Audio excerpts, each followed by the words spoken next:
I'm on a mission to get every human being in the world to add one simple thing to their morning routine. And it is called the high five habit. And here's what it is. Every morning after you brush your teeth and you get that gunk out of your mouth so you're not spreading that nasty breath everywhere, okay? I want you to take a moment, put your toothbrush down, and look at the human being in the mirror. That's not your reflection. That is a human being who needs you. A human being who's beaten down, who feels forgotten, who is so sick and tired of your criticism. And I want you to just stand there and look at them and take a moment, because the rest of your day is going to be about everybody else. And then I don't want you to say a thing. This is the genius of this habit. You can be on your lowest morning, which I was when I, again, divine intervention or stupidity. You can be the judge, right?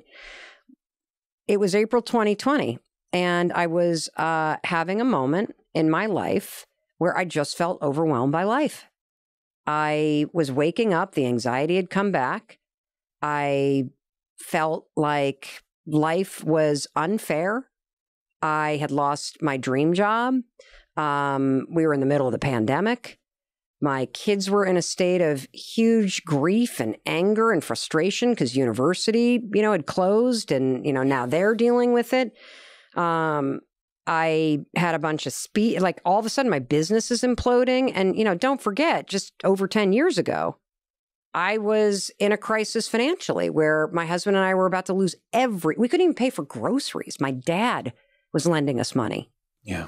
And so it was triggering all of that. And I was thinking this, like, I've worked so hard. I'm a good person. Like, how could you be doing this to me? Like, I don't deserve, like, just. And you were pretty successful at that point already, right? God, successful.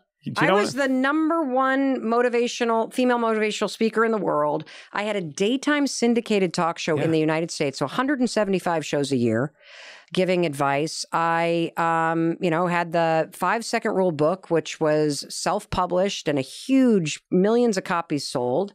But I think that's the powerful thing about this story. Even with all that success, you were still racked with self-doubt and anxiety and negative thoughts. Because I hadn't had the biggest breakthrough of my entire life yet. And I had it one morning in April of 2020. You see, the 5-second rule is extraordinary, but it doesn't address what I believe is everybody's fundamental issue. And everybody's fundamental issue is that you either hate yourself or you do nothing but judge yourself. And this habit of relentless self-criticism and relentless self-rejection is the reason why you're unhappy. It's the reason why you're never satisfied. It's the reason why you can't take a compliment and why you're uncomfortable feeling celebrated. And it all comes down to the fact that when you stand in front of the mirror every single morning, you have this really subtle way that's not so subtle of starting your day by rejecting yourself. And I'm going to unpack this because it's unbelievably powerful when you start to truly understand this. Because if you can't look in the mirror and authentically see a human being that you respect, that you encourage, that you like, that you're cheering for, I'm going to even leave love off the table because I think that is so unattainable for where people are right now. Let's just go with, can you accept yourself? Can you like yourself? Can you see a person that's worthy of support, worthy of your encouragement? Can we just start with that baseline? Because for my research, the average person cannot. From my research, 50% of men and women do not or cannot look at themselves in the mirror because they are either disgusted by the person they see or they are disappointed by them. And for those of us that can look in the mirror, we're still rejecting ourselves because we focus on what we don't like. or we start to mindlessly think about all the things that we haven't done right or that we didn't do yet. On this particular morning, April 2020, I'm overwhelmed by my life. I drag myself into the bathroom. I immediately see my reflection and I'm like, oh, God, you look like hell. Yeah. I start ticking off all the things, the saggy neck, one boob lower than the other, how exhausted I look, the gray hair coming in, how old I'm starting to seem. Yeah. And then the mind, once it goes negative, keeps going in that direction unless you're 5, 4, 3, 2, 1, not thinking about that. But so my mind's going down the drain. I'm like, why'd I get up so late? I got a Zoom call in 8 minutes. God, you didn't even, text him back yet. And the dog still needs to be. And I'm like, the beat down, the boom, boom, boom starts. And, I don't know what came over me. But that morning standing there, could not think of a thing to say. And here's the important part. When you feel like shit, when you're overwhelmed by your life, you're not going to believe a pep talk anyway. Because it doesn't match how you feel. And so for whatever reason, I literally just raised my hand and I high-fived the woman that I saw in the mirror because she looked like she needed a high five. She looked like she needed somebody to say, it's going to be okay. You can do this. Get out there. And, from that very first one, it wasn't like lightning came crashing through the ceiling and, stuck me in the head. That's not what happened. But there's definitely a switch inside each and every one of us. Yeah. So think about the walls here. Yeah. Even when the lights are off, there's electricity in these walls. Even during your worst moments, there is vitality ripping through your veins. There is an electrical life force within you. And life can turn that switch off, but it's still there.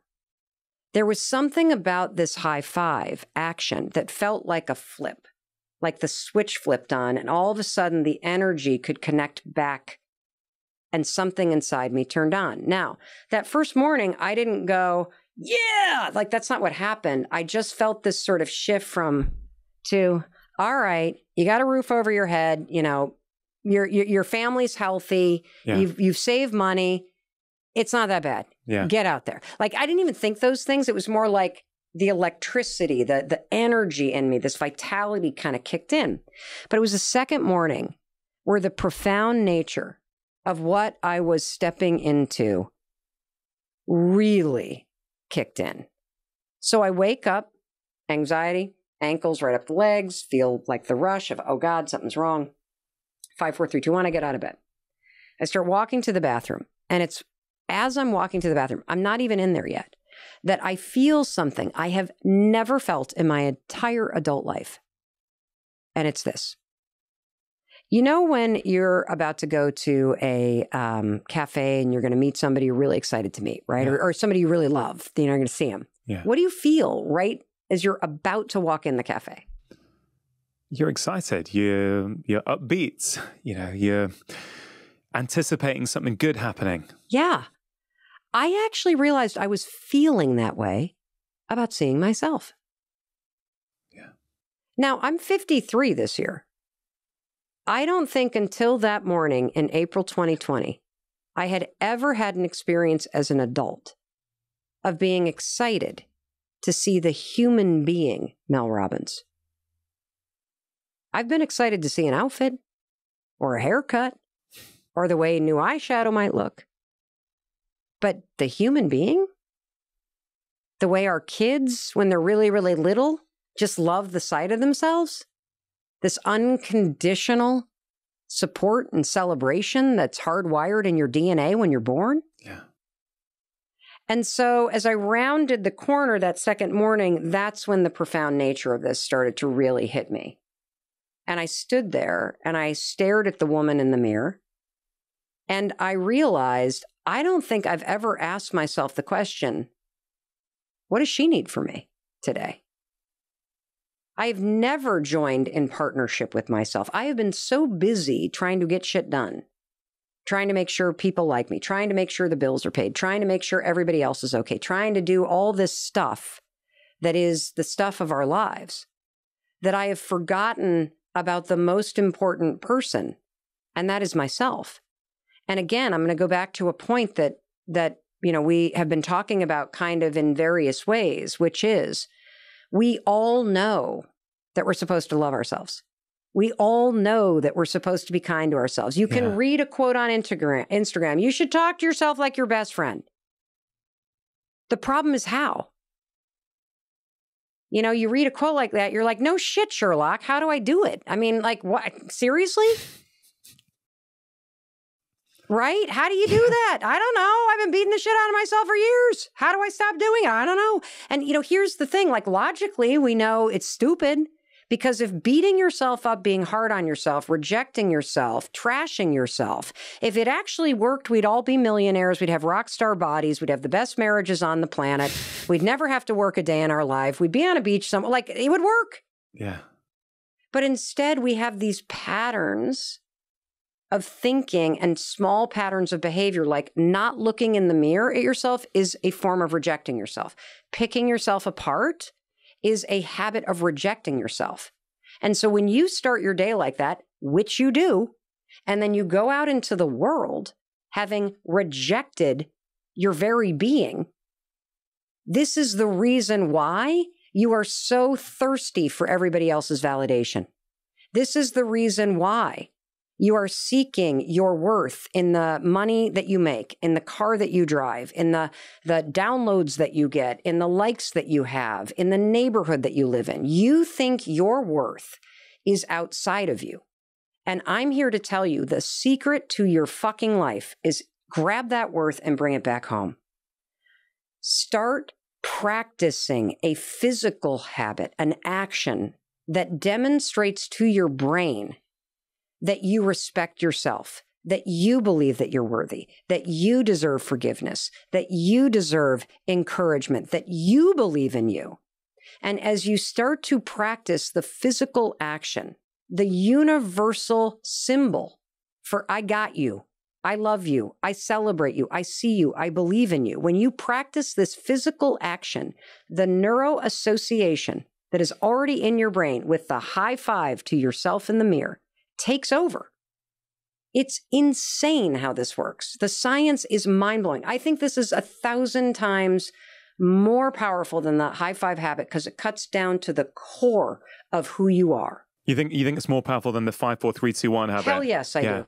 Hell yes, because the 5, 4, 3, 2, 1 is a tool that will push you to take action. 5, 4, 3, 2, 1 is a tool you use to cut off the worries that trigger anxiety. 5, 4, 3, 2, 1 is a tool that you use to create a moment of objectivity and control when you're normally triggered so you can consciously choose a different response. Yeah. The high five habit goes all the way down to the core of who you are and how you treat yourself. And when you become a human being who has compassion for yourself, who likes you, it won't matter what happens out there. Yeah. Because everything in here is healed and taken care of. And so, like, somebody can say to me, I don't love you anymore. I don't like you. It'll sting, but it doesn't change the fact that I still like myself. Because I practice and demonstrate it. That's the difference. Yeah, and that's, I think, the hidden magic in the high five habit is, because I've been trying it the last few days, right? And what did you experience? It is powerful because... Well, walk us through. Like you're standing at your bathroom sink. Yeah, and walk us through your experience. Well, first of all, you have to take a pause from your life. Whatever you were going to do, it requires an intentional pause to go, no, I'm going to now do this action for myself. And I've got to say, before I tell you how it went, I think it would have been very different for me a few years ago because I feel self-compassion, not seeking your worth from outside, from other people, from download numbers, likes, what people say about you, which was a huge part of my life. Mm-hmm. I feel that having put a lot of that to bed now and really feeling that I actually like the person I see in the mirror these days. So I kind of feel 5 years ago, I would have had a different experience with it, but it was still powerful because you are just looking at yourself and you're putting your hand on the mirror And I think what it is, it's just that pause, that moment of seeing me. Like, you are seeing yourself. Mm-hmm. And like, I don't know, obviously as a guy, what do? We're often looking in the mirror. We might be looking at our beard as we're shaving, right? Yeah. But you're not looking at your eyes, Mm-hmm. right? You're just looking at, I need to shave. I missed a bit here. Let me get rid of that. And then you crack on, right? Or you look at your face and your hair, but you're not really looking at yourself. Right. You're seeing your silhouette. You are seeing yourself, but you're not seeing yourself, if that makes sense. Yeah. And that's what I think was really powerful, was that it's just another, like, I feel it's just another tool now, which is going to take me all of 2 seconds, if that's 5 seconds tops. It's not as if I don't have time to add that in. There's no harm in adding it in. And frankly, I like adding it in. It makes me feel good. It's like, and I think it's what you say, it's the action. Yeah. You don't have to say anything if you're not in the mood to say anything. I don't want you to say anything, actually. And the reason why is the neuroassociation. So, what do you mean by that? Well, here's what I mean by that. So, when you high five someone else, what does the action of a high five communicate? It's just a universal symbol of, you got this, I see you, you're great, we can do this. It depends on the situation, but it's a good feeling. It's a mutual sort of validation type experience. Tell me about the London Marathon and getting high fives. Oh, I mean, what did a stranger's high five mean to you? It just gave you, like, and that's the key, it's strangers, right? You don't know them and they're looking at you and you're looking at them, or maybe you're not even looking at them. You just went through, you give a high five. It's like you've taken a shot of feel goods. It's validation. It's like, hey, you know what? We're in this together. You're standing at the side cheering, I'm running. But at that moment, it was like common humanity. It was like, there was no animosity. And actually, it's kind of one of my big learnings from the London Marathon actually was, and it relates to this, I think, is that that's kind of who we are. Like, in what is considered a very divided world at the moment, I went and did the London Marathon and all I saw was love, strangers giving love to other people that they didn't know, right? And how did they give that love? Through cheering, but more often than not, with a high five. Correct. It is a universal symbol of encouragement, of love, of celebration. And the neuroassociation, whether you live in a culture where you've been high-fived or not, the neuroassociation is still there because you have seen them in sport. Yeah. You've seen them in marathons. You've seen teachers give them to kids. So your brain has a lifetime of programming in your subconscious that is triggered by this action. It is neurologically impossible to high five yourself and think you're a loser, you failed, I don't like your face. Your brain will not allow you to do it because the neuroassociation is so entrenched.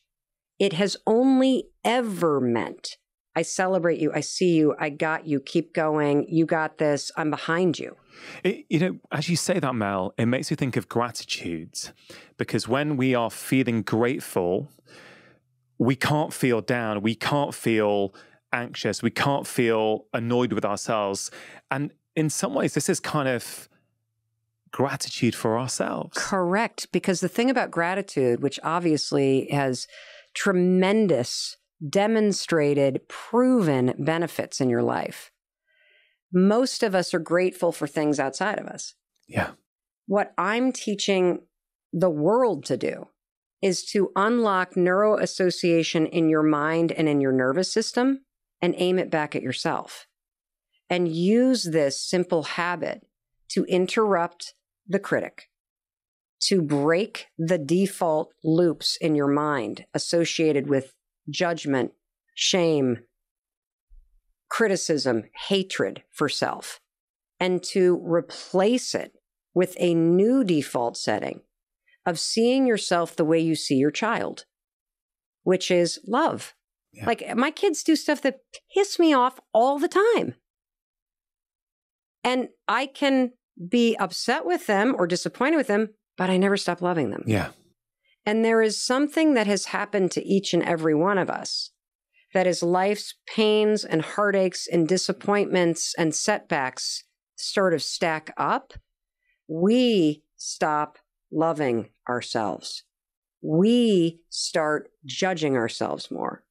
We start condemning ourselves more. We start rejecting ourselves more. We start trying to seek somebody else's love and approval in order to fill up this well inside of us that we've been digging because we've been rejecting ourselves. And so, you know, it's so powerful because the action alone is what communicates it. If you're looking at yourself and you raise your hand on your hardest days, what the high five says is not, yeah, I'm amazing. Like, this is not going to turn you into a narcissist. This is grounded in compassion. Yeah. This is basically saying, I see you. You're right. This is hard. And you know what? You can do this. And I'm going to be here. And I've got your back. And when you send yourself into your day with that physical action, it leaves an imprint in your mind and spirit. Now, there's a couple reasons why. I don't even write about this part in the book because I didn't know this until I started doing podcasts for the book. Yeah. So Dr. Amen told me, who's, you know, one of the leading experts in the brain, that one of the reasons why you feel better when you do it, no matter how terrible of a morning it is because your brain has always given you dopamine when somebody else high fives you. Yeah. So these sorts of gestures are rewarded in the brain. So when you simply high five yourself, your brain doesn't distinguish between me high-fiving me and me high-fiving you. It just sees, oh, I know what that is. Drip, dopamine. Oh, I believe in that person. The second thing that happens is that your body is hardwired for celebratory energy. This is that electricity that's in the walls that has a switch that you can turn on and off. And so, you know, for example, when you cross the finish line of the London Marathon, what do you instinctively do? High five someone. Yeah, and raise your hands, right? When your favorite team scores, raise your hands. When you yell surprise at a birthday party, you raise your hands. When you say hello, you raise your arm. When you go to high five somebody, you raise your arms. When you hug somebody, you raise your arms. This is wired through your entire body. And normally we give that celebratory energy to other people or things. Yeah. I'm here to tell you, when you high five yourself, you flip the switch. You flip the switch and give yourself a little bit of that vitality that's coursing through you to help you move into your day. Yeah, I see it as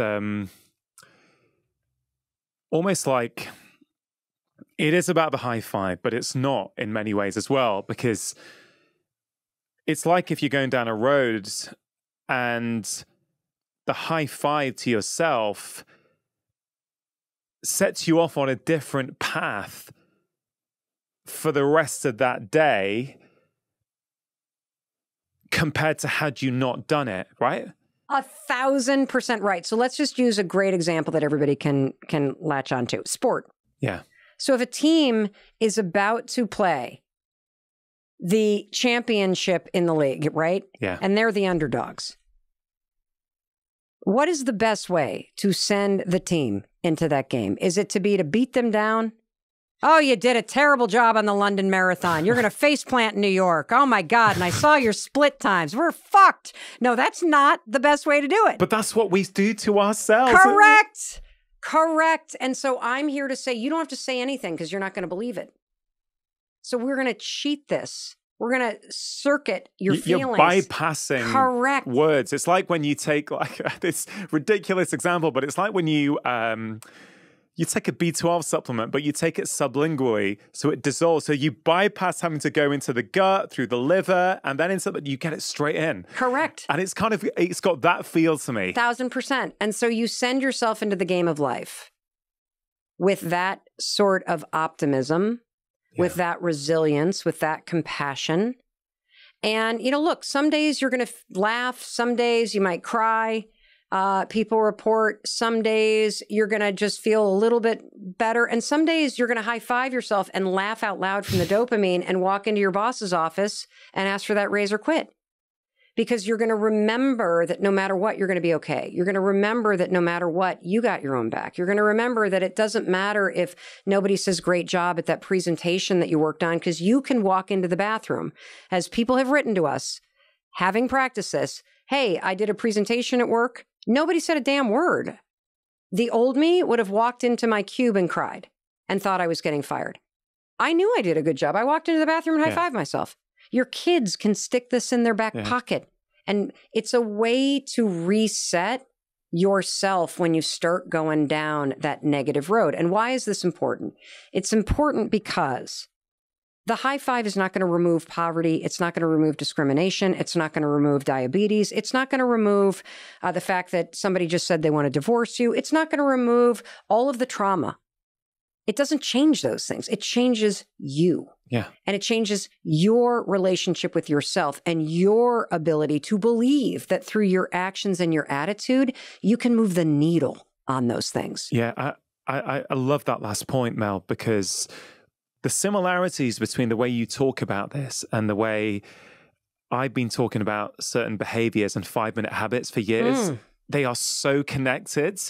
And one of the things I often say, and I want to just acknowledge you for what you just said, it's not going to change your life situation. You know, if you're in poverty, you're still going to be in poverty, but you're going to be a different person. You're going to be better able to face the stresses that are in your life. Yes. And I think this is such an important point, right? Because I have said this before on the show, but I always think it's worth reiterating that a lot of people feel that self-help or wellness is the preserve of the wealthy and the middle classes. But actually, habits like this, yes, they'll help someone who's got a ton of money in their bank accounts, because a lot of people like that are racked with self-doubt on the inside as well. But it's also going to help someone who is in poverty, or a single mum who's working 2 jobs and has got 3 kids and is really struggling. That little micro moment each morning where she sees herself in the mirror, she signals to her brain that she is worthy, that actually she's a human being with real feelings, and for all her qualities and all her, all the great things that she's doing, that has power, right? Oh my God, it is amazing free. Power. It is free. There's not a single person pretty much who is listening to this or watching this right now who couldn't just either pause or at the end go, all right, I'm convinced, Mel. Like, go on, I'm going to give this a go. I'm going to give this a go. Yeah. Well, first of all, don't rush it. Don't rush it. So don't go into the bathroom and slap the mirror and be like, I didn't feel anything. I want you to, again, as you so rightly put, take a minute and just look at yourself, because for most people, that's the hardest part. I mentioned that, I get smarter and I learn so much from every comment and people that write their stories in. And one person, Allison Bird, a friend of mine, who made my ability to explain the depth of this so much deeper, because she said one thing to me when she tried it before the book came out. She said, I think it's working. I feel energized. I said, but what surprised me, Mel? I said, what? She goes, the resistance. I said, the resistance? What are you talking about? She's like, oh, first couple days I did this, I stood in front of that mirror and there was something in me that's like, I couldn't even raise my hand. There was this resistance. And so I'm like, oh, that's interesting. And so I, of course, put something out. Hey, to the 700,000 people on the newsletter list, anybody trying this and feel any resistance? We write to everybody that's in our little test group. Anybody feel, holy cow. It turns out that most people do not have an immediate positive, oh, I'm doing this reaction. Most people have massive resistance to even trying it. And I want to explain why, because this is extraordinarily sad. And it also is an enormous opportunity for growth, because I believe, based on having 136,000 people go through a 5-day challenge online that we're monitoring in an app from 91 countries and seeing what they're reporting, I know that this takes 5 days to work. 5 days before you have an enormous breakthrough in how you see and relate to yourself. 5 days before the chemical, physiological, neurological, physical, and psychological change starts to go holy cow, this is crazy. This works like this. And so the resistance comes from self-judgment and self-condemnation. And I'm going to tell you a story to drive this home.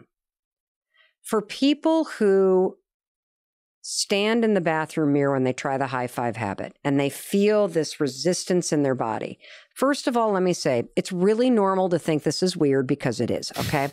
It just sounds so cheesy. For those of us that grew up with Saturday Night Live, you're going to think of Stuart Smiley. You know, I'm nice, people like me, that skit they used to do about the guy who talked to himself in the mirror. You're going to stand there and go, seriously, Dr. Charlie and Mel Robbins, you two have lost your mind. But okay. If it's weird as you do it, that's a sign it's working. Yeah. So Dr. Leaf told me, oh, well, that's what it feels like when a new neural pathway is getting plowed. So if it feels weird, good, because we're teaching you to do the opposite of criticizing yourself. Yeah. But the resistance is something else. The resistance is the fact that every morning as you start your day, you drag your entire past into the bathroom with you.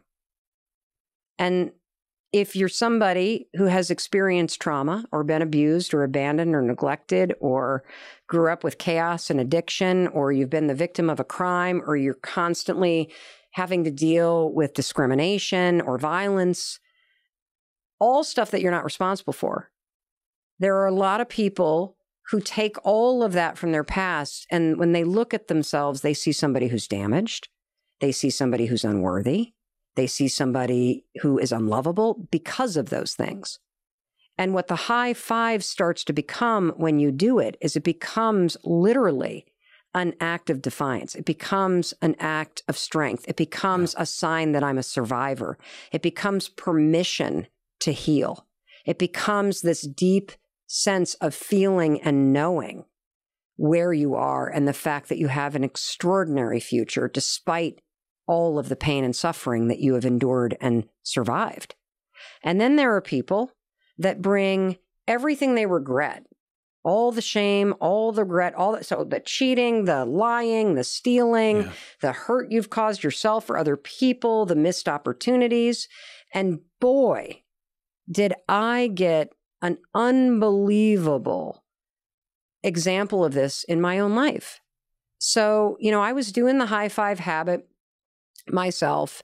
And during the early days of the pandemic, my husband had just been diagnosed with depression. And he's a super healthy guy. He is a certified Buddhist meditation instructor. He leads men's retreats called Soul Degree. He's a yoga instructor. He's wildly involved with our community and with our family. He's a super high functioning guy.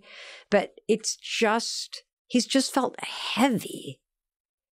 There's been like a cloud there, like a heaviness to him, like there's no light between his eyes. And so thankfully, you know, his therapist finally got him to go see a psychopharmacologist and somebody to do the advanced testing. They're like, dude, you have dysthymia. You have like really long-term depression. Like you're lucky you've been doing all this stuff because it's kept you alive.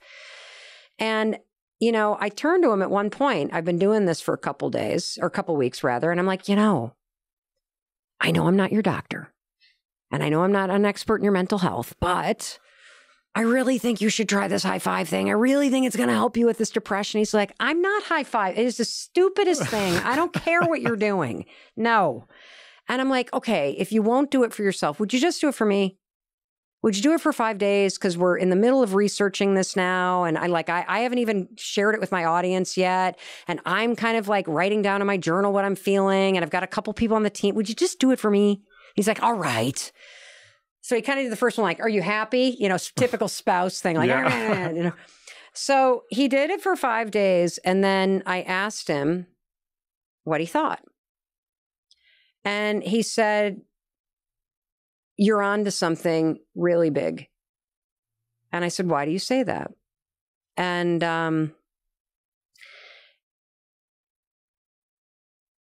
I had no idea how dark my husband's thoughts were. I had no idea how much he was condemning himself, how much shame he felt. I knew that he was struggling with depression. I had no idea that for the past 7 years, the man who has stood next to me at the bathroom sink next to me would look up at the mirror and see a person that he hated. He saw a person that had failed.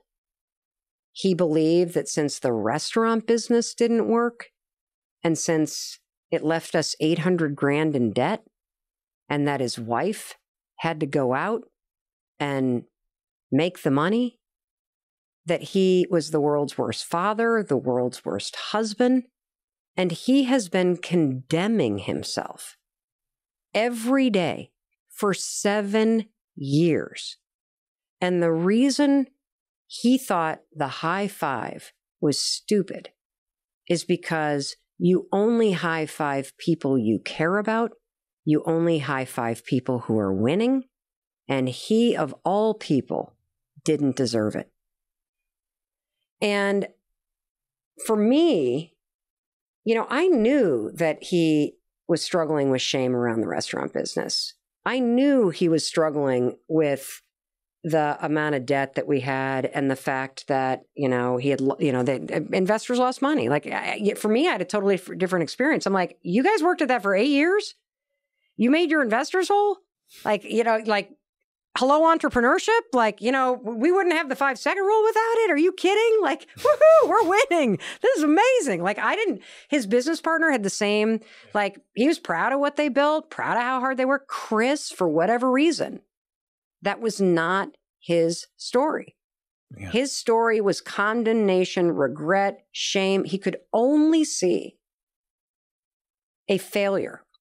And, what was wild about that is, I've for years talked Chris up. I've for years have told him how proud I am of him. He was the CFO of the business as the company was taking off. Yeah.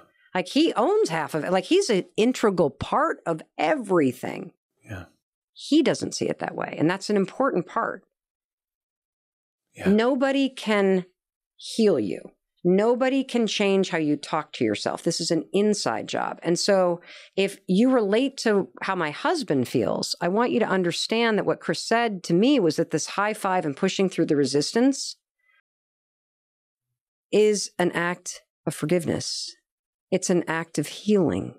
It's an act of support and compassion that allows you and shows you that you are giving yourself permission to feel good again, that you deserve to be happy, that you deserve and that you can continue to push on and go do better and be better and feel better. And that of all people, you're going to stop judging you. So let's talk a little bit about procrastination. Who in here struggles with procrastination? Yeah, and the rest of you that aren't raising your hand are just procrastinating on doing it, aren't you? I know. You see, I always thought procrastination had to do with the thing I was procrastinating around, right? Like that procrastination has something to do with work. Believe it or not, procrastination has nothing to do with your work. Procrastination is a form of stress relief. Let me explain this. So let's say that you've got some stuff going on in your life, and heck, who doesn't have stuff going on in your life? Maybe you're fighting with your significant other. Maybe mom's or dad's health is failing, and it's really, really upsetting you. Maybe you've got some financial stuff. You put too much of your savings into Bitcoin, and now that that's crashed, you're stressed out about it, right? And so you go into work, and when you get into work, you got stuff to do. You kind of walk in, and you got this big stress ball that subconsciously is hanging over your head. And so you walk in and you sit down and you got 13 phone calls you need to make. And you also know that you've been chickening out, you've been making easy calls, and there's a bunch of CIOs or other people that are higher level that you haven't been calling. And so as you sit down to do it, and you got the stress on your shoulders, your brain it starts to go, wait a minute, well, you want me to make a call to somebody that I'm scared to make? Absolutely not. I'm so stressed out about, can we just watch some cat videos for a minute? And next thing you know, an hour's gone by. And then, of course, what do? You beat yourself up. So the only way that you can break this habit, and that's an important word for you to hear, you're not a procrastinator. You have a habit of procrastinating. Big difference. Because if it's a habit, I can teach you to use science to break it. You see, all habits have three parts. There's a trigger, and in the case of procrastination, the trigger is always stress. Then there's a pattern you repeat, and in the case of procrastination, it is to avoid doing something. And then there's a reward. You get a little stress relief. The only way to break a habit, you guys, is not to deal with the triggers. You're never going to get rid of the stress in your life, but you can 100% change your pattern of avoiding work. So next time that you're in a situation where you feel yourself hesitate, you spent way too much time checking out the highlights from last night's scores, what you're going to do is you're going to go, oh, I must be stressed out about something. Acknowledge the stress. Then go 5, 4, 3, 2, 1. I want you to count to yourself because I want you to interrupt the habit that's stored here, and I want you to awaken your prefrontal cortex. Then I want you to just work, just for 5 minutes.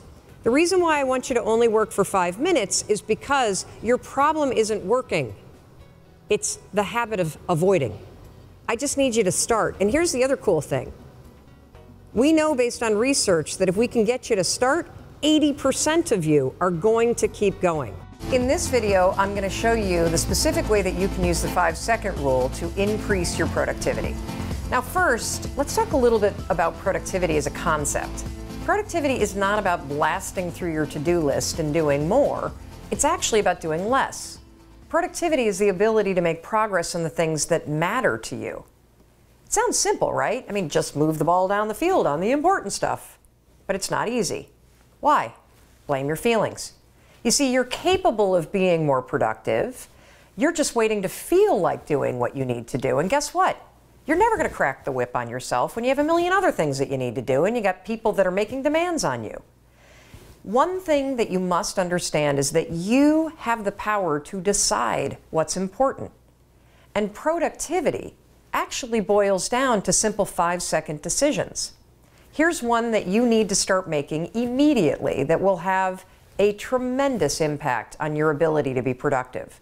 When the alarm goes off, do you wake up early to work on your business, or do you blow it off because you don't feel like it, you're tired? Or do you stick to the plan to finish some important tasks, or do you mainline Facebook instead because, you'd just rather relax? When you change your decisions, you'll change everything. Because productivity boils down to the ability to make small 5-second decisions that put the things that are important first. And here's one 5-second decision that will make you more productive than any other. Get up 30 minutes earlier than you normally do and push yourself to work on the most important priorities first. This isn't just me. Research shows that your most productive hours are the first 2 to 3 hours after you wake up and get ready. This means that for peak productivity, you've got to do whatever you can do to make sure the most important work to you gets done first during that window of time. So here's how you're going to use the rule. The moment your alarm goes off and you want to hit the snooze button, use the rule. 5, 4, 3, 2, 1, push yourself out of bed. Then use the rule again. 5, 4, 3, 2, 1. Sit down and get working on the things that matter to you instead of checking your phone, instead of letting your day get hijacked. You see, the moment you feel yourself wanting to give in to distraction, you're going to use the rule again. 5, 4, 3, 2, 1 to assert control and get back on task to the things that matter to you. It doesn't really matter how busy you are. We're all busy. If you really care, you'll find the time. And that's how you're going to use the rule, to find the time to work on things that matter to you. This is what Rachel did. She wanted to change her life, so she decided to make progress on what was important. And she did this by starting with getting up earlier, getting out of bed, and 5, 4, 3, 2, 1, focusing on what mattered. And as you can see, that small 5-second decision, getting up 30 minutes earlier, started a chain of events that changed her entire life. She lost 30 pounds, she bought her first home, and she reinvigorated her marriage. Why? The reason why is because she learned how to beat the feelings and excuses that stopped her, and she found the time to work on things that matter. That is the definition of productivity. Getting the important stuff done only works when you push yourself to do it. And when you push yourself, 5-second decision to wake up earlier and start your day off right, you will be shocked by what changes it ignites. This is just the tip of the iceberg when it comes to productivity.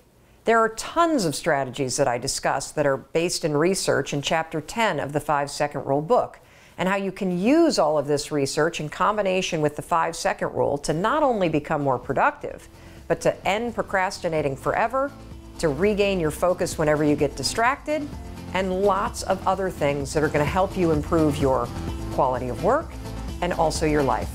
The book is available on Amazon, barnesandnoble.com, and at your local bookstore. We have already covered the science around the way that your brain works. We have already discussed how you have a default network of neurons and neural pathways in your brain that filter the world. They allow what comes in and what comes out. We've talked about limiting beliefs. We've trained you on the power of being a deliberate thinker. We've trained you on how you think this instead of thinking that when you have very negative beliefs.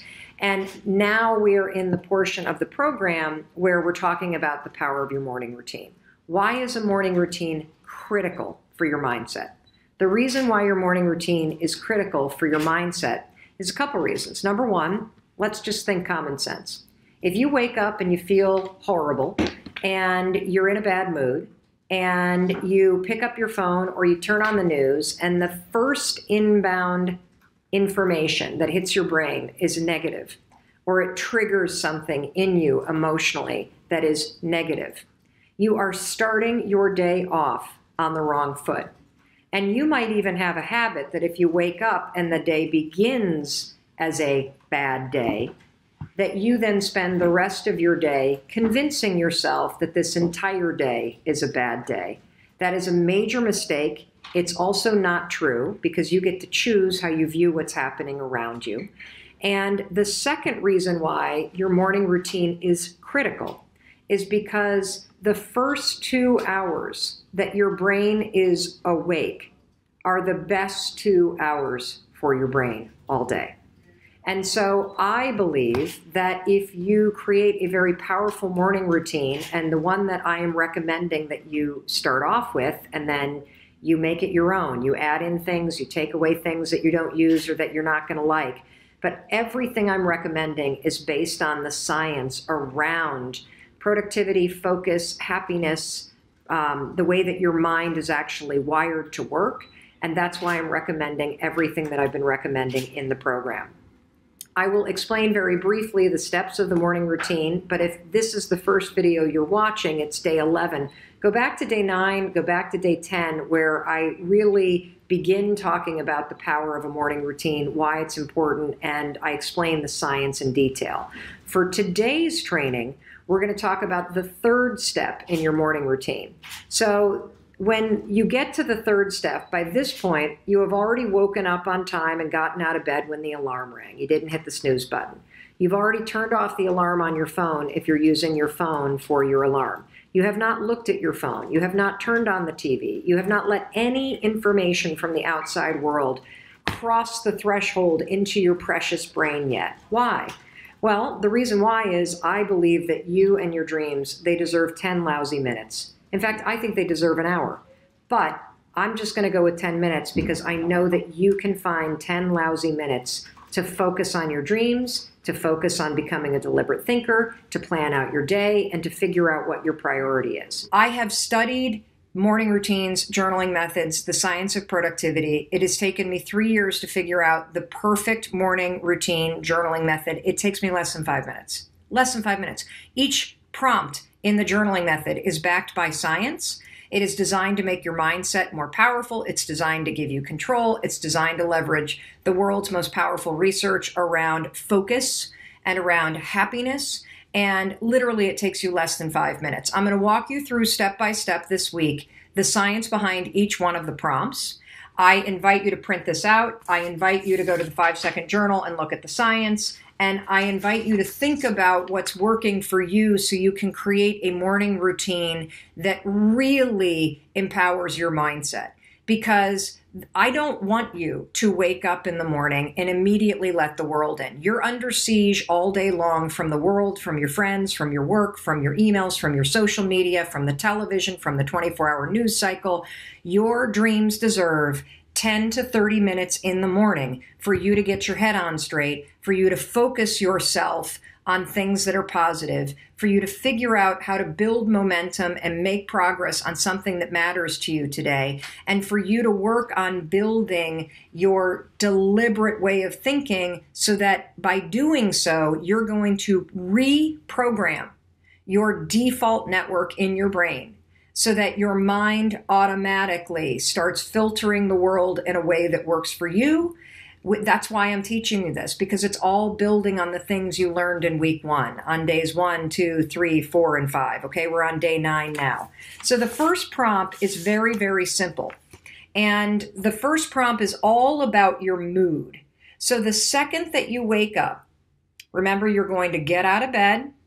If your alarm is your phone, you're going to turn the alarm off, but you're going to leave your phone where it is, and you're not going to take your phone with you to journal, because I do not want you tempted to even look at it.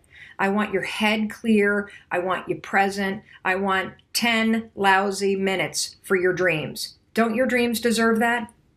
Doesn't your sanity and your happiness and your sense of control deserve 10 lousy minutes in the morning? Of course it does. So the first thing I want you to think about is your mood. And the reason why I'm starting with your mood is because there is tremendous research about your mood in the morning and how the mood that you have in the morning and the energy level that you have can impact your confidence all day long. It can impact your productivity all day long. And it's super important for you to do something first thing in the morning to get present to your mood and your energy, and then do something intentional to boost it, because that will have an established, science-backed, proven impact on your productivity and your focus and your happiness all day long. So there's a very simple prompt at the top. It just is, how do I feel? This is your inner compass. This is how you read your energy. It's a little scale, much like a gas tank in a car, from empty to full. Depleted is empty and full is energized. Me this morning, I woke up feeling meh. You want to, and then over here, you're going to explain, why do you feel this way? Now, it's important to identify why you feel meh or why you feel energized and excited, because it makes you present. You see, we're tuning you into your inner wisdom.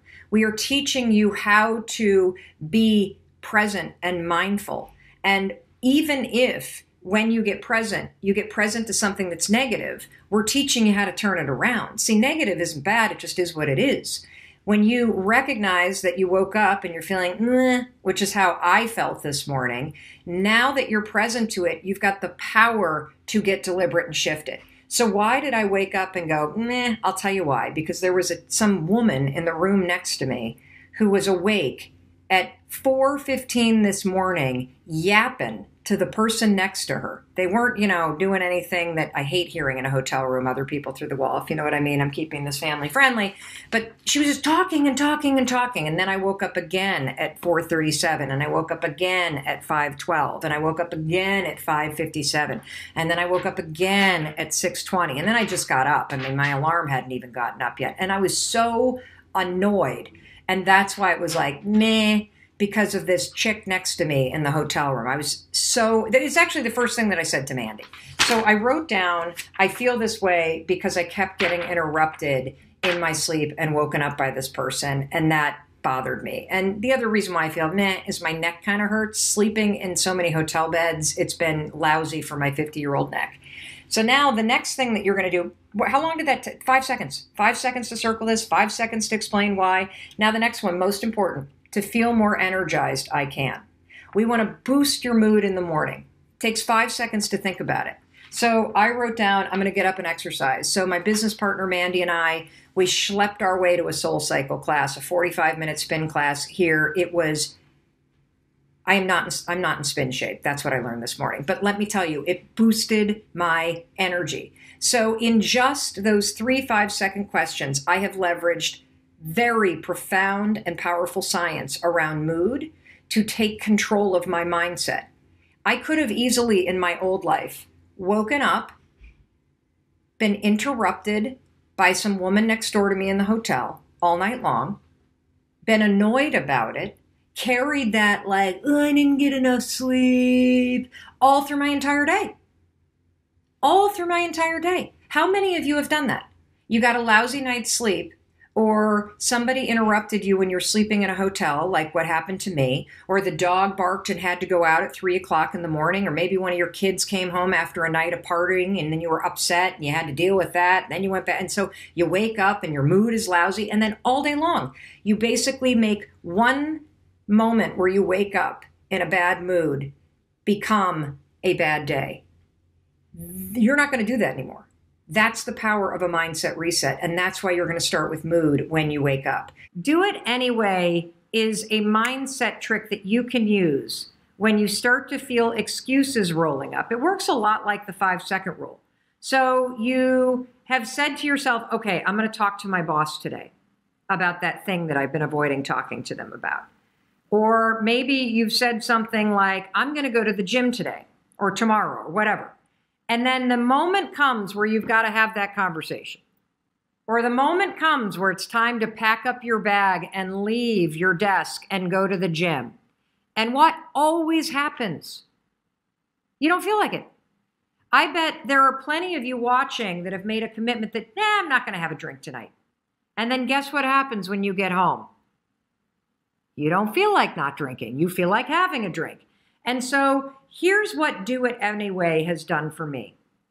The idea that I just do it anyway has pushed me to realize and to recognize that there are a lot of moments where there are things in my life that I really want to do, I need to do, I should do, but when the moment comes, I don't feel like it. And so I pull out this idea of, you know what, I'm just going to do it anyway. It's raining outside. I said I would go for a short run. I don't feel like it. I'm going to do it anyway. It's 6 o'clock in the morning. I'm tired. It's cold. I laid out my yoga clothes, but now I don't feel like it. What do? I do it anyway. When you start to say to yourself, I'm going to do it anyway, what happens is something really cool. You acknowledge that there are feelings that you have that are trying to swoop in and hijack you. You acknowledge them and you basically say, guess what? I'm going to do it anyway. Oakley is chomping at the bit that that we asked this question. What is the question? All right. So is it on topic? Yes. Okay, go ahead. It's from Ben S. Snack. How can I make a huge life decision such as a job change? Move to another state. I want the job, but I'm scared. Oh, I love that. So the question is, great question, Oakley, and great question, Benisnack. So how do you make a big decision, right? So it's a decision that sounds like he's going to accept a new job, but it requires him to move to another state. And notice what he said. I want it, but I'm afraid. This is the perfect question for right now because you would actually use do it anyway. You see, the thing about the way to make decisions, this is my decision-making tool. I don't think we haven't covered it yet in this, but for those of you that have followed me for a while, you know that I have this decision-making tool. In fact, we talked about it in the journaling method. So you know in the journaling method, if you go back to videos 9, 10, and 11, and if you look at the journaling method that we talked to you about, and look, I want to tell you something. I'm not asking you to buy this. In fact, please don't buy the 5-second journal. We don't have any more in stock. They're sold out around the globe. We'll print more. Do not buy this.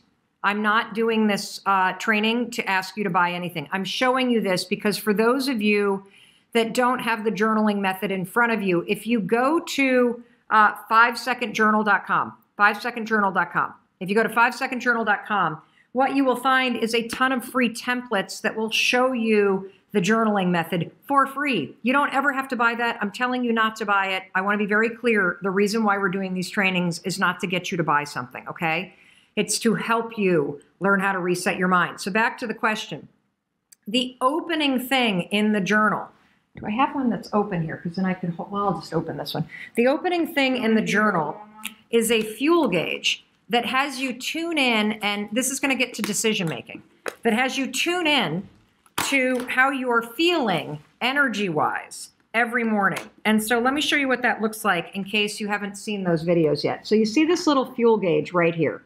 Oh, can you see it on Instagram, Oak?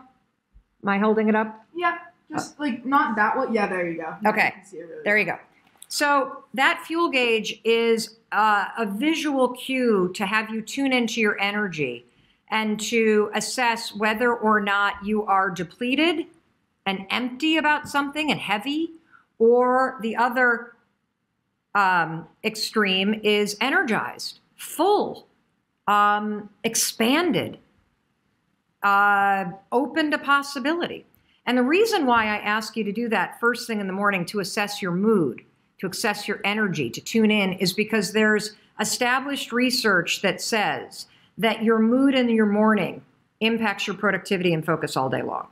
And so if you can boost your mood in the morning, it has a material impact on your focus and on your productivity all day. And so we use it in the morning in the journaling method that I've taught you in videos 9 through 11. But when it comes to decisions, I want you to do the exact same thing. I get that you're scared. It's a change.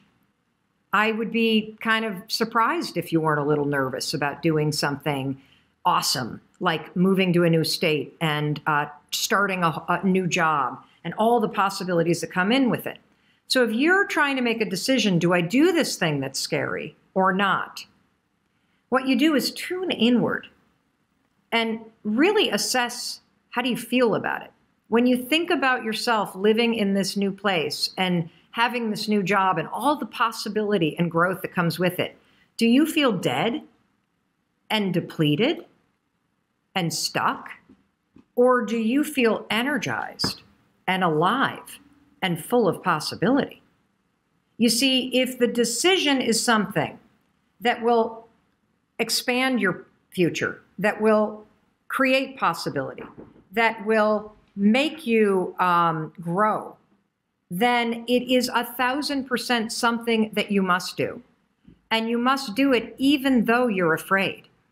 And the fear is a very normal thing. And the fear is there because you're about to do something new.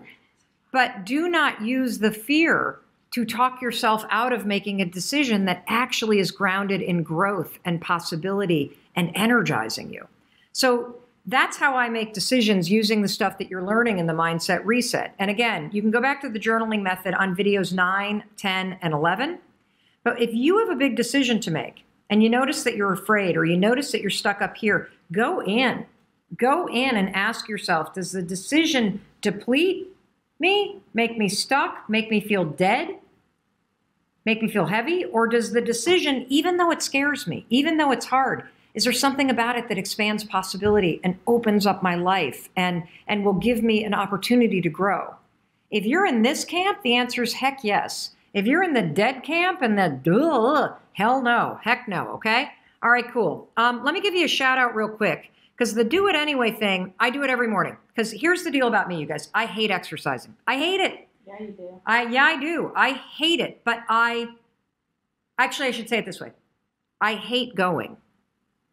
I hate getting dressed for it. I hate driving there. But I love how I feel when I've done it. I love it. And so do it anyway has helped me get through the front resistance, the part that I hate. And it helps me get there. And once I'm there, I absolutely don't necessarily love the exercise, but when I'm done, I love how I feel. And so that's how I use do it anyway, okay? Every day I use do it anyway, because it works so powerfully for me to push my excuses aside and to actually take care of my body, which is a very important thing in terms of my commitment, in terms of my desire to really enjoy my life fully. But I never, ever, ever, I'm never the kind of person that wakes up and goes, yeah, let's go exercise. I'm never the kind of person that is driving there going, I'm so excited to do this. I'm never the kind of person walking in that's even like, yes, I'm so glad I made it. I dread it, usually all the way through it. Sometimes I half enjoy it while I'm there, but mostly I dread it. But by the time it's over, I frigging love the fact that I went, and that's why I do it. In this video, I'm going to explain to you the science behind why the 5-second rule works. As I said earlier, the 5-second rule is a form of metacognition that beats every trick that your brain plays on you. Most of us don't even realize how often we hesitate, start doubting ourselves, and get stuck analyzing things to death. I keep talking about how you can change your life in 5 seconds, and that's because in 5 seconds flat, worry can hijack your mind, fear can take over, and the smallest moves that you really want to make can seem terrifying. The opposite is also true. In 5 seconds flat, you can take control back. Do you know how often you hesitate and stop yourself? All day long. There's actually a neurological reason why change is so hard. Your brain is designed to stop you from changing. Let me explain. You see, change requires you to do things that are uncertain, scary, or new. Your brain is designed to protect you from doing things that are uncertain, scary, or new. What's your brain's favorite way to protect you? To trap you in your head by making you overthink. I've studied and interviewed the leading researchers in psychology and human behavior, and what they've taught me is that the moment you want to change, break a habit, or do something hard or scary, and you hesitate, your brain goes to work to stop you. Now, there's all kinds of fancy names for this. Cognitive biases, the paradox of choice, the psychological immune system, the spotlight effect. I could name hundreds of them. You don't need to know the fancy names. You just need to know one simple fact. There is a system in your head that is stopping you every step of the way. And the 5-second rule is the only tool that you need to beat it. So how does the 5-second rule beat the system in your head? There are 2 explanations. First, I'm going to give you the simple one, then I'm going to explain the science. At its most basic level, the 5-second rule is a tool that helps you take action. It gets you out of your head, and that's the secret. You've got to stop thinking and start living before the system in your head has a chance to stop you. Now let's talk about the science. The 5-second rule leverages proven principles in modern psychology, and there are literally hundreds of examples that I could point to, but in this video, we're just going to focus on 5 of them. First, let's talk about 2 concepts, one called locus of control, the second called a bias toward action. So a locus of control is a foundational principle in psychology. You should Google it. Back in the day, researchers figured out that there are basically 2 kinds of people. People that believe that they're in control of their lives, and folks that believe that life is just happening to them and they're a victim of whatever might happen. Now, when you look at these 2 types of people, people that have an internal locus of control, a belief that they're in control of their lives, they're happier, they're more successful, more productive. So the question becomes, how do you create an internal locus of control in yourself? The answer is simple. It's called a bias toward action. So a bias toward action is a psychological principle that means you're the kind of person that has a bias toward taking action instead of a bias toward thinking. How do you create a bias toward action? You guessed it, the 5-second rule. The 5-second rule is a tool that will teach you how to take action. And over time, as you use it, you not only learn how to take action, you become the kind of person that operates with a bias toward taking action. And when you take action over and over and over on your instincts, on your desires, on your commitments, guess what you get? You build an internal locus of control. You become the kind of person that believes that you're in control of your life because you're proving it to yourself, one 5-second decision at a time. Let's move on to topic 2, behavioral flexibility. So just a few years ago, scientists thought that our brains stopped growing at the age of about 25. What we now know is that your brain never stops growing. We have the ability to learn new things throughout an entire lifetime. We call this behavioral flexibility.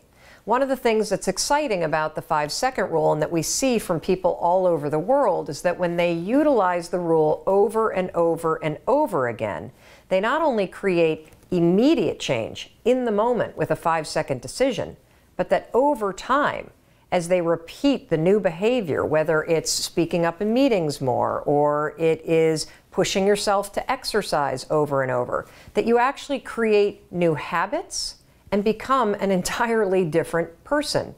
This is what your brain is designed to do in terms of its neural pathways and the way that new neural pathways can develop. Every time you use the 5-second rule and 5, 4, 3, 2, 1, activate your prefrontal cortex and shift your behavior, you are not only creating immediate behavior change, over the long run, thanks to behavioral flexibility, you're creating lasting behavior change. The third principle is do good, be good. Now, this is a principle that I first learned about from legendary psychological researcher and University of Virginia professor Timothy Wilson. Basically, it means that you can't think your way to being happier or better. You actually got to do something. Now, this do good, be good philosophy dates all the way back to Aristotle, and it's based on the belief and now the proven technique that in order to change, you can't think your way to being more positive. You've got to do things, you got to act, and then your mind will follow. What is the 5-second rule? It's a tool that will help you stop thinking and start doing. Do good, be good, and then your mind will follow. The fourth principle, and that's the golden rule of habits. Now, I could spend 2 or 3 hours just talking about habit research, and whether you read Charles Duhigg's best-selling book or Gretchen Rubin's book on habits, or you watch a number of TED Talks, all researchers believe that habits come down to one golden rule, and that's this: you can never change the things that trigger you. You can't control your urges or how you might feel, but you can always choose how you behave. If you want to break a habit, once you have a habit, it's always going to be encoded in your brain. The only way that you can break it is to replace it with new behavior. There's also something in the research around habits called a starting ritual. A starting ritual is a repeated behavior that you adopt in order to trigger a new habit. The 5-second rule is so incredibly powerful when it comes to breaking old habits and adopting new ones because, number one, the 5-second rule and counting backwards, 5, 4, 3, 2, 1, is a starting ritual. It will interrupt the old behavior pattern and it will trigger a new one. The 5-second rule over time, and this is really cool, actually becomes the new pattern of behavior. Instead of stopping yourself with self-doubt or blowing things off or overeating, you have a new pattern of behavior. You catch yourself. You gain control. You have confidence. 5, 4, 3, 2, 1, and you do the thing that you know you want to do. And finally, the principle called activation energy. Now, activation energy is something that was first introduced into the field of human behavior and psychology several decades ago by a rock star professor at the University of Chicago that studied a state of flow. His name was Mihai Csikszentmihalyi, and he was one of the first really to study human behavior, human performance, and he coined this term activation energy. He actually borrowed it from chemistry. And it's a term that describes this phenomenon. In order to start any kind of chemical reaction, it takes a tremendous amount of energy to create that initial spark. A lot more energy to start it than to keep it going. There's a direct correlation to you and me. Have you ever noticed how hard it is to just get started?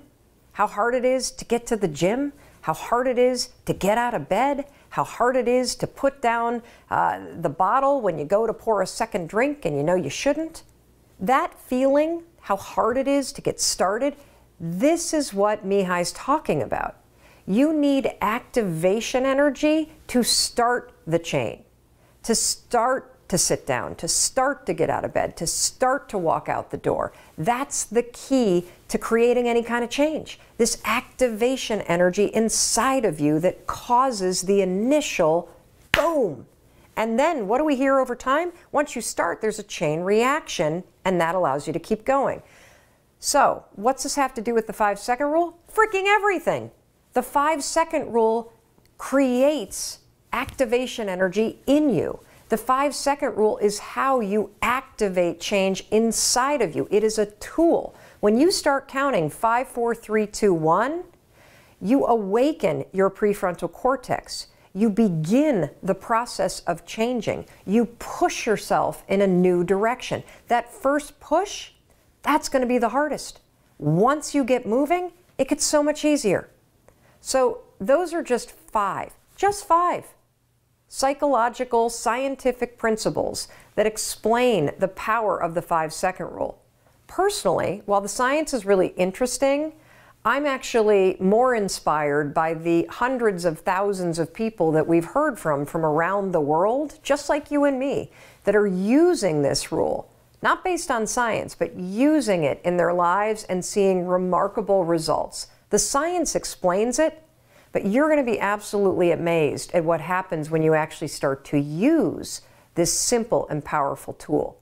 You're not only going to blow up the system in your head and the tricks that your brain uses to stop you right now, you're going to shake up your entire life. The answer really is already in you right now. Of course it is. Like if I were to ask you, Peter, hey, Peter, I was bankrupt and I was fighting with my husband all the time and drinking too much. How could I change my life? What would you tell me to do? Yeah. Say, look for a job, Mel. Stop being a bitch to Chris. And you might want to consider sobering up. The answers are easy. It's the actions that are hard. Instead of being addicted to information, which to me is a form of self-doubt. Mm-hmm. If you need a credential because legally you can't own a nail salon without the license, get the credential. If you're getting a credential because you're scared shitless about selling yourself, it's time to start selling. Because the credential is not going to solve the self-doubt. The only thing that solves self-doubt is action. It's really that simple. And the other thing that we fixate on is you fixate on the big stuff. You got to start with the little stuff. You know, they did this massive research project at the Harvard Business School where they basically asked what makes people feel satisfied or successful with their work. And after this monster study, they came down to one factor. Are you making progress every day on something that's important to you? You see, a mistake that we make is that we wait to feel ready to do something. So we have all this pent up energy and then we make a burst and we make 10 phone calls. Oh my God, oh my God, oh my God. I'm like motivated. This is freaking amazing. And then all of a sudden you're like, whoo, I'm done. Oh, and then you don't do it for a week. You are so much better off making one important phone call a day. So much better off because you're seeing yourself make progress on something every single day. And you're also not relying on these bouts of feeling motivated, which come and go like the breeze. How do I avoid busy action and only apply that to the right actions? She's just not sure what actions to take. And I'm sure you've been there as I have. What do you tell her? Well, so first of all, I think any action that you take is a good one, even if it's busy, right? So 5, 4, 3, 2, 1, get moving, stop thinking, do what you need to do. When you notice that you're just focused on the busy stuff, and your wisdom, your instincts are telling you you're avoiding the big thing, that's a moment of power. 5, 4, 3, 2, 1, go focus on the big thing. The other thing that's going to help her is if every morning you, in those 20 minutes that you find for yourself before you look at the phone and you plan your day, come up with your priority for the day that matters to you, like some project you're working on, something related to your business, and then identify the one thing that you're going to do that scares you today to drive the business forward. That's it. If you were to just do one thing a day that's outside your comfort zone with your business, you'll be shocked at where your business is 6 months from now. Just one. I'm not asking for big shit here. I'm asking for one thing. And do it even though you don't feel like it. So you didn't always know exactly what action to take. You were just taking action and adapting and adjusting along the way. No, I feel like there are some people in life that I think are like gifted with OCD or like on the spectrum Aspergery that are super like focused and they know exactly what they want and they can just march right towards it and that's how they go. I'm not like that. I have to stumble into things. So what happens for me is my instincts tell me something. And then I go and take action to do it. And then as I'm doing it, I gather all this data that tells me I hate, oh, what the heck? Hold on, this is CNN. We got to decline that. Tell them goodbye. Data that informs me. I'm going to give you an example, okay? So I had tremendous success in the speaking business. I went from zero, never had been paid for a speech, to literally the most booked woman in the world in 3 years flat. Crazy. And there's a number of reasons why. Number one, the content's terrific. I'm also a really good public speaker. There's not a lot of women on the circuit, but more importantly, I behave in a way because I know that the number one asset in business is make the people you're dealing with know that they matter. Take care of everybody you deal with, everybody. The event planners, the speaking bureaus, everybody has something that they're worried about. You get rid of the worry, you make them feel like they're important. Everybody wants to be around you because at the end of the day, we all want to know that we matter. So if you do business with people that make you feel good, you want to do more business with them. And so it's a really, really simple thing. I call it, my philosophy about human beings is just be a fan. Just cheer for everybody. There's so much success to go around. People have really difficult lives. They make things really hard for themselves. Make their life easy. Make them feel great. Give them a hug, smile, compliment them. Be generous. Don't be a pain in the ass. Like literally, it's that simple. So I explode. Now here's the thing. I thought when I started the speaking business that it would be really amazing to just for the rest of my life be a speaker. Here's what I discovered. There are so many aspects of running a speaking business at this level that deplete the hell out of me. I hate being alone. I hate traveling that much. I really don't like the fact that when I get off the stage, I don't have contact with the audience anymore. What energizes me is conversations like this. What energizes me is hearing from people, connecting with them, the ongoing stuff. And so a year ago, I made a decision, I got to shift the business. Now, it's already a really successful business. And you watching this, your business may be wildly successful too. Let me ask you a question. What aspects of your business energize you? And what aspects deplete you? There's an enormous business opportunity for you right now to simply align your business with the things that energize you more. So for me, that meant, how do I take this significant revenue and duplicate it, but not get on a plane? How do I reach people with these ideas and inspire them without having to be away from my family? How do I have an ongoing connection? Because those are the things that energize me. And so I made a huge pivot. We cut the number of speeches in half and we launched an online course business. We are now in the audio products business. And so that, because it energizes me, because I have an ongoing connection with people. Other than talking to you, which is fucking awesome, hearing from everybody, what they got out of this, seeing your photographs of you with the phone and 5, 4, 3, 2, 1, and then getting the post that you actually closed a big deal. That is so cool because I see that you're changing. That is what is amazing. Now, here's the other thing, guys. 5 years from now, it may deplete the hell out of me to do online courses. Something else, live events, might energize me. So I will make that pivot. So when I said in the very beginning, Peter, there's only one you, and you've got this whole casserole of experiences and interesting wisdom, that depleted versus energized data is that wisdom. Use it to your advantage in business. If you freaking hate selling, hire somebody to do it for you. Pay attention to what your instincts are telling you. I'm not great at managing people. I don't have the patience to explain everything, you know? I'm not great with details in terms of production management. It depletes me. So don't do it. Find a partner, get somebody so this is what I'm saying. You may be banging your head against the wall, and the reason why you haven't hit that level is because you're scared shitless to hire somebody or partner with somebody or give up this aspect of your business that takes 80% of your time, gives you 20% of your revenue, and depletes the hell out of you. Stop being stupid. Do the stuff that feels good. That's easy. That doesn't mean you won't have toilet days. That doesn't mean you don't have to do stuff like empty the trash or do the annoying things. We all have to. But align your business with the things that naturally energize you, and you will explode your income. Thank you for having me. And you, I think of probably anybody on the planet will get what I'm about to say in your bones, because you understand the profound impact that the 5-second rule as a starting ritual has had on millions of people's lives, helping them move from thinking to doing.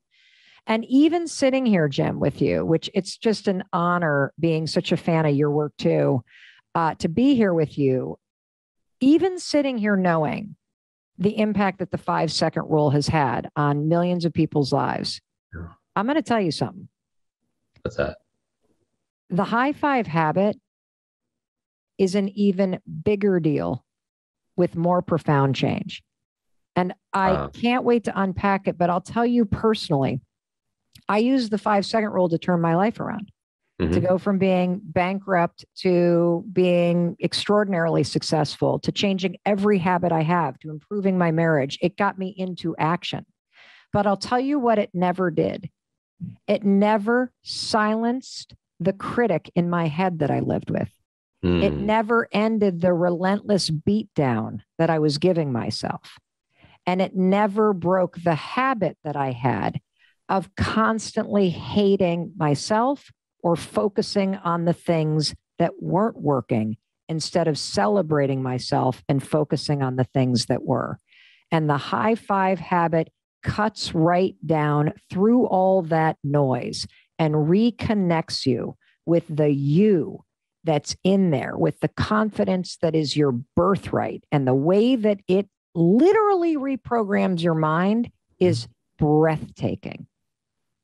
Well, we talk a lot about morning routines, and this was the easiest thing to add to my morning routine. That's given me so much in return, and not just in terms of in a short period of time, in terms of the ripple of it, but even just immediately, just celebrating myself in the bathroom mirror. And what we could talk about how that works. I'm also, by the way, pulling back, a big fan of just counting down from 5, getting myself out of bed or getting myself to put on my running shoes. And so I could see the difference and how they complement each other so well. And so maybe we could walk our listeners through this. And I would highly recommend everyone, our audience loves to read, to make sure you get your copy also as well. Well, so it's very simple. And since I know that your listeners want to get right into the science and right into what to do, I'm not even going to tell you the story because I did not set out to create this. I created the high five habit on a morning that everybody can relate to, a morning where life felt overwhelming, a morning where I felt defeated, a morning where I felt sort of stuck and dreading the day. And I was standing there brushing my teeth, Jim, and I catch my reflection in the mirror and I think, oh, you look like hell.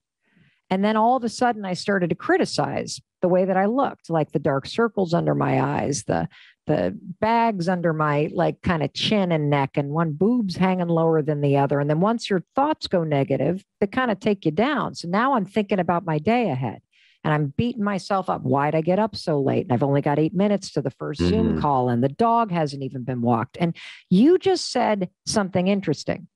It's an easy thing. The high five habit is an easy thing to add to the morning routine.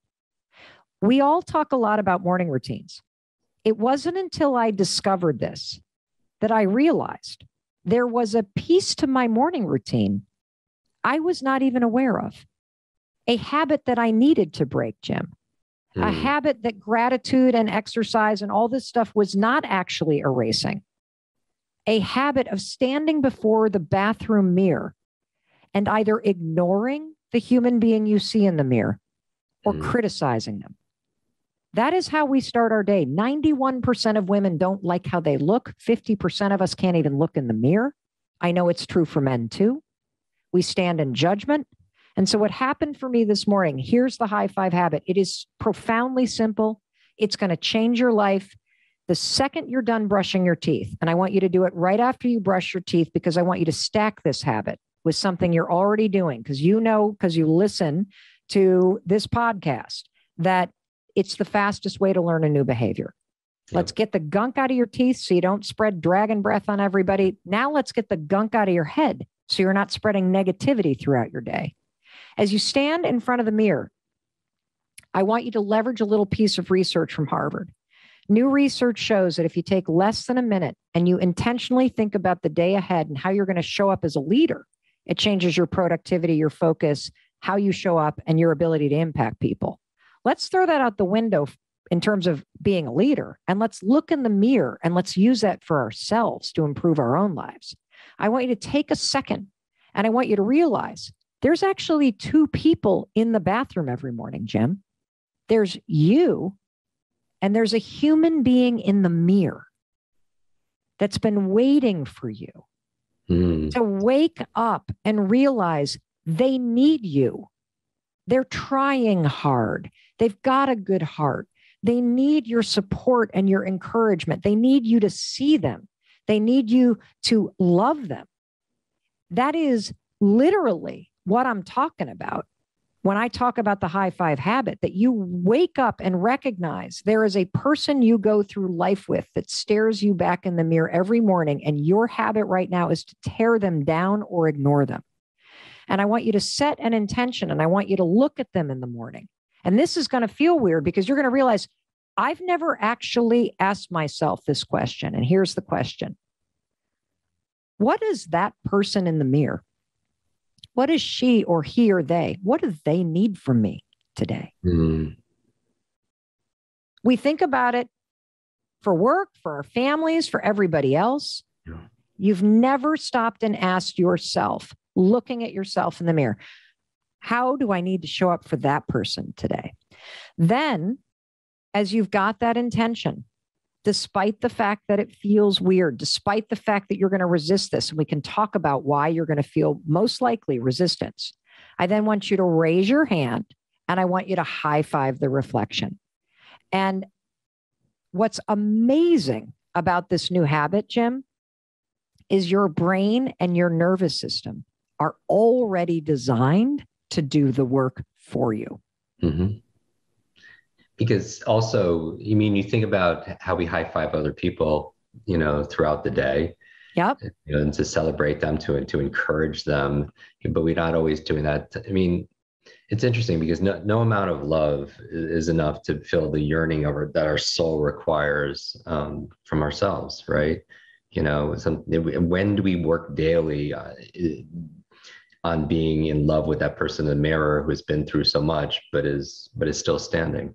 Yeah. And think about some of the habits that we know based on research change your life. Meditation.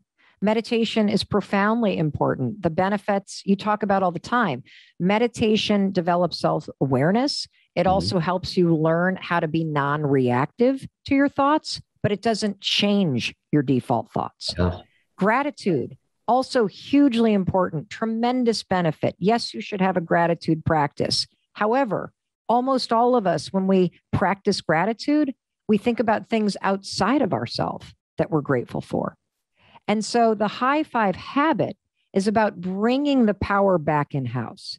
It's about giving you a science-backed tool that will teach you through a simple action how to support, how to love, how to encourage, how to celebrate yourself every single day. And let me explain the science, because this is where things get crazy. The reason why this works is because of the programming that's already in your brain.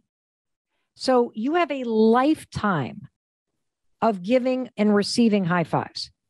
In fact, Jim, when somebody high fives you or you high five somebody else, what does the gesture alone of a high five tell somebody else?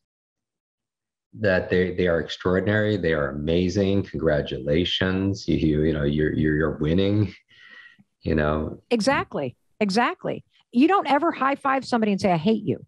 You always high five and are like, I love you. We got this. No problem. Go get them. You're going to win. Even if somebody just blew it, you high five them and it's like, shake it off. Come on. I still believe in you. Let's go. And so all of that programming is right here in the interior of your brain. It's in your basal ganglia. It is in your subconscious. It is sitting there and it is married to the action of high fiving. So what happens is when you stand there, you set this intention, you're with yourself, you see yourself, you feel the resistance, you ignore the resistance, you go to high five yourself. Your brain's like, oh, I know what this gesture means. It activates the subconscious programming. It silences the critic and the beatdown. You can't think anything but positive thoughts. It's impossible neurologically because of the programming already in your brain. And then over time, if you do this, give me just 5 days. You do this 5 days in a row, fight through the weirdness because it's new and the resistance because you have the opposite habit. You judge yourself, you reject yourself. When you high five yourself, it silences that. It activates the programming that's already in your brain and it starts to marry it with your own reflection. And that's not all. I talked to our buddy, Dr. Amen, the other day. He went bananas when he heard about this. He's like, Mel, holy cow. Do you realize you also get a boost in your mood because when you high five other people, you get a dopamine drip. So you get a dopamine drip when you do this to yourself.